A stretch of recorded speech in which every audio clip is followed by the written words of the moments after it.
These are the races that YouTube tried to wipe off the face of the internet. High-speed, heart-stopping, illegal street races that were so wild, so dangerous, that they got banned from YouTube itself.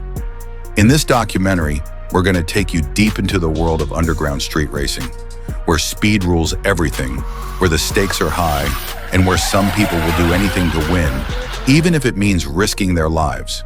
Street racing is nothing new. It's been around ever since cars were invented. But when the internet came along, racers suddenly had a way to show off their skills and their recklessness to the entire world. Some of these races got so popular that millions of people watched them, but they also attracted the eyes of the police, lawmakers, and eventually YouTube, which decided that some of these videos were just too dangerous to stay online. So what made these races so extreme? Let's break it down. First, these races had no rules, no safety gear, no track officials, no medical crews on standby, just raw horsepower, fearless drivers, and streets turned into death traps. The racers would block traffic, run red lights, and blast through highways at 200 miles an hour, all while someone filmed it on their phone or a dash cam. One of the most infamous cases came out of Japan. Known as the Wangan racers, these drivers took their souped-up Nissan Skylines, Toyota Supras, and RX-7s onto the Wangan Expressway, a long, straight stretch of road where they could reach terrifying speeds. Some of them went well past 300 kilometers per hour, weaving through regular traffic like it was a video game. They filmed it all, edited it, and posted it to YouTube. Millions of views came pouring in, but so did the authorities. People complained about how it encouraged reckless driving, and soon YouTube had no choice but to ban these uploads. Another street racing hotspot was in Los Angeles. This was the kingdom of muscle cars. Big V8 monsters like Mustangs, Camaros, and Chargers. These guys would meet up at abandoned industrial areas, block the roads, and run quarter-mile races with engines roaring so loud they rattled windows. Spectators would line the streets, dangerously close to the action, sometimes even standing inches away from speeding cars. A single mistake could mean death for everyone nearby. And yes, mistakes did happen. Crashes, fires, rollovers, all caught on camera. YouTube banned these videos after people complained about how they glorified illegal racing, but the clips were already viral. Then there's the scene in Europe. In places like Germany and Poland, illegal racers took to the highways, sometimes driving modified Lamborghinis and Ferraris. They would race side by side, filming the speedometers to prove they were going over 300 kilometers per hour. Other times they'd even race at night with no headlights, just to prove how fearless they were. Those videos were banned too. Too many people tried to copy them, and it ended in tragedy. But the craziest videos weren't just about speed, they were about chaos. In Brazil, there were motorcycle gangs called motoboys who filmed themselves splitting through impossible traffic at 150 miles per hour, dodging trucks and weaving through tiny gaps. It was so dangerous that even viewers complained to YouTube, saying they couldn't stand to watch people almost dying. YouTube banned the videos, but the motoboys kept filming anyway. There were even street races that turned into giant riots. In Mexico, huge crowds would gather for underground drag races. When the police came to break it up, people would throw rocks, flip cars, and start fighting. It was a full-blown war zone. Someone captured it all on video and put it on YouTube.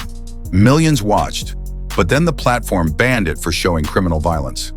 All these races had one thing in common: zero fear.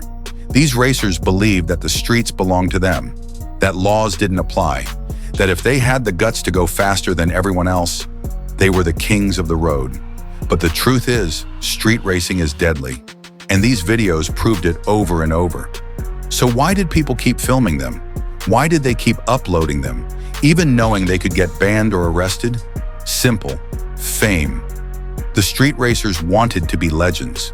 They wanted to be remembered, to have their names shouted out in car circles, to go viral, and there was a huge audience that wanted to watch. The bigger the risk, the more views they got. That mix of ego, adrenaline, and social media was explosive. It created a perfect storm, one that YouTube couldn't handle. So the platform came down hard, deleting entire channels, removing hundreds of videos, even banning the accounts of people who posted nothing but street racing clips. But the racers didn't stop. They just went to other platforms or started using coded words so YouTube's filters wouldn't catch them. Some even switched to encrypted apps where they could share their videos without any censorship. That's how the underground street racing culture survived, even after being banned. Let's go even deeper into these forbidden races, into the personal stories of the racers who risked it all, and the shocking moments that got their videos banned from YouTube for good. There was one racer in California, known only as Ghost. He drove a white Nissan GTR, modified to pump out over 1,200 horsepower. Ghost was a legend on the streets because he never lost. His trademark was to race at night, wearing a skull mask with a GoPro mounted to his helmet. In one infamous video, he raced through downtown LA at over 180 miles an hour, weaving through traffic, blowing through red lights with police sirens chasing him for miles. The video went viral instantly, but it also made Ghost the most wanted illegal racer in the city. YouTube took the video down because of the dangerous stunts, but by then, millions had already seen it. Ghost eventually disappeared from the scene. Some say he moved to Mexico. Others think he crashed and never came back. Nobody really knows. Then there was a group in Sweden called the Midnight Wolves. These guys took street racing to another level. They raced on snowy roads in winter with rear-wheel drive BMWs sliding at insane angles, inches from hitting parked cars and lampposts. They even raced on icy lakes, reaching 150 miles per hour with barely any control. Their videos got banned because they were so reckless. Viewers actually reported them to YouTube out of fear someone would copy them and get killed. But the Midnight Wolves didn't care. They kept uploading even after their accounts were shut down. In Russia, another group called the Night Kings took things even further. They would cut off entire roads in Moscow with dozens of cars, racing like it was the Fast and Furious in real life. Their videos showed people climbing out of car windows while going 100 miles an hour, standing on the roof, waving flags, laughing. These stunts were so extreme, YouTube removed the videos almost as soon as they were posted. One time, a Night Kings race ended in a massive crash with a truck, and 2 people died. That was the final straw. YouTube banned the entire channel, but the legend of the Night Kings lives on in car forums even today. The personal rivalries were just as intense as the races. In Florida, 2 drivers, Redline and Blaze, hated each other. One drove a supercharged Corvette, the other a twin-turbo Mustang. They battled over who was the king of the Miami streets, racing each other over and over and filming every race. The footage showed them swerving through rush-hour traffic, missing pedestrians by inches, smashing into each other's doors to gain the lead. One night, Redline spun out and crashed into a parked car, while Blaze kept going and claimed victory. YouTube banned all their videos for showing extreme, dangerous activity, but people still talk about their feud. And it wasn't just cars. Street motorcycle racers were just as wild. In places like Thailand and Malaysia, illegal motorcycle gangs held secret races with 300cc sport bikes, sometimes packing 4 people on one bike, all without helmets.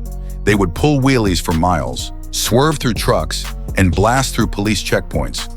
These videos were so shocking that YouTube removed them for showing minors in illegal stunts. But on local message boards, these kids were treated like heroes. One of the most unbelievable stories came from Dubai. There, supercar owners would challenge each other in million-dollar Lamborghinis, Bugattis, and McLarens. These cars weren't just fast, they were terrifyingly fast. Some could hit 250 miles an hour on the open desert highways. In one race, a Bugatti and a McLaren went side by side at full throttle. But a stray camel crossed the highway, and the McLaren swerved, flipping into the dunes. That footage was pulled from YouTube in hours, but it became legend anyway, passed around on private chat groups. All these stories show how street racers push things beyond the limit, way beyond. They treat the streets like a personal racetrack, with no care about the laws or the lives at stake. And once you add cameras, once you add social media, it goes completely off the rails. They want to be seen. They want their moment of glory no matter what. That's why these videos kept getting banned. YouTube didn't want to encourage copycats. They didn't want 14-year-olds trying to do 200 miles per hour on city streets because they saw it on their phone. But the racers, they saw those bans as a badge of honor. Getting banned meant you were too extreme, too hardcore, too real for the rules. And so they wore that like a trophy. Even today, the underground street racing scene is alive. Maybe quieter, maybe more hidden, but it's there. Races still happen in parking lots, on back roads, or on highways at 3 a.m. Cameras still roll, videos still get uploaded, taken down, re-uploaded, shared, reposted. The cycle never ends. Street racing is part thrill, part danger, part rebellion. And for some people, that's simply too powerful to ever quit. So next time you see a quiet, empty highway at night, remember, it might look peaceful, but for these racers, it's a battlefield. And even if YouTube tries to erase their stories, the streets remember. If you enjoyed this deep dive into the craziest street races ever caught on camera, make sure to hit that subscribe button. There's so much more coming your way.